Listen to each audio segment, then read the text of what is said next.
Hello guys, तो स्वागत है एक न्यू वीडियो में। तो गाइज आज के इस वीडियो में 5 WWE सेगमेंट्स के बारे में बात करेंगे जब WWE ने बेशर्मी से एक रेसलर का एंट्रेंस थीम रिसाइकल कर दिया, या कहे तो चेंज कर दिया। तो गाइज विदाउट वेस्टिंग टाइम चलो वीडियो स्टार्ट करते हैं।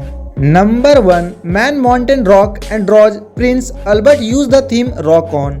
आखिरकार हमें मेन माउंटेन रॉक के बारे में बात करने का मौका मिला। न्यू जनरेशन एरा में एक नया कूल और बेहतरीन किरदार लाने का विंस मैकमैन का तरीका, उनके पास WWF के शेप का एक इलेक्ट्रिक गिटार था और वो अपने इंट्रोडक्शन के दौरान वो गिटार बजाते थे और उनके पीछे पायरोस जलते थे। अपने हार्ड रॉक वाले स्टाइल का साथ देने के लिए वो the rock on theme music पर एंट्री करते थे। लेकिन ऑनलाइन जितने भी क्लिप्स मौजूद है उनमें WWE उनकी एंट्रीज का पूरा हिस्सा ही हटा देती थी और सीधे उनका परफॉर्मेंस ही दिखाया जाता था। इसमें कोई हैरानी की बात नहीं है कि इससे उनके टेलीविजन के लगभग 10 मिनट तक बस लगभग खराबी होते थे। ये किरदार डेरिल पीटरसन ज्यादा लंबे समय तक WWF में नहीं रहे। इसके बाद 1998 में हमें एक नया किरदार मिला जिसका नाम था ड्रॉज, एक आदमी जो कभी भी वॉमिटिंग कर सकता था।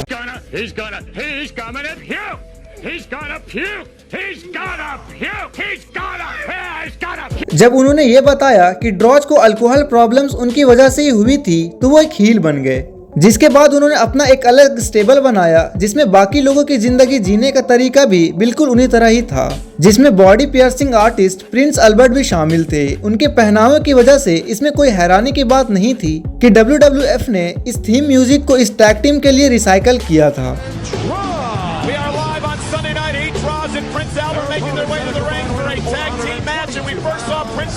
चलो बात करते हैं number 2, Kama and too much use the theme too much. The Godfather वाले किरदार से पहले 1995 में चार्ल्स लाइट का एक किरदार कामा था। ये किरदार अपने समय से बहुत आगे था क्योंकि कामा एक अल्टीमेट फाइटिंग चैंपियनशिप से इंस्पायर होकर एक शूट फाइटर बने थे। कामा एक हील थे और वो अपने डेब्यू के कुछ ही समय बाद ही वो टेड डिबियासी की $1 मिलियन कॉर्पोरेशन से जुड़ गए। इस ग्रुप में जुड़े होने की वजह से वो अक्सर ही $1 मिलियन थीम सॉन्ग पर एंट्री करते थे।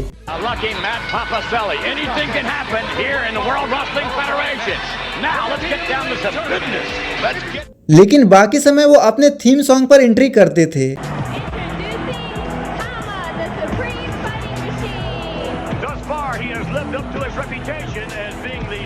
इसके लगभग 2 साल बाद light heavyweight champion Brian Christopher और लंबे समय तक एक जॉबर रह चुके स्कॉट टेलर ने अपनी एक टैग टीम बनाई, लेकिन रिकीसी के साथ टू कूल वाली टीम बनाने से पहले ये दोनों टू मच थे और ये कामा का थीम म्यूजिक इस्तेमाल करते थे। इन दोनों रेसलर ने रिकीसी के आने के बाद अपना थीम म्यूजिक बदल लिया और उसके बाद अपना जाना माना theme music you look fly to me में इस्तेमाल करने लगे। Number 3, naked median L Hulk Hogan use the theme Real American.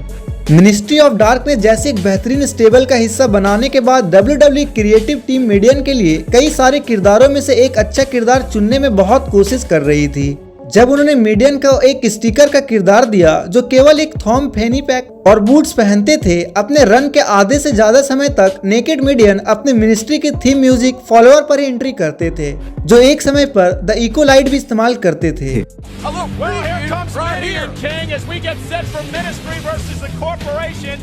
लेकिन साल 2000 में रॉ के एक एपिसोड में क्रिस जेरिको और जेरी लॉलर के खिलाफ एक टैग टीम मैच के दौरान नेकेड मीडियन ने रियल अमेरिकन के आइकॉनिक थीम पर एंट्री करी थी।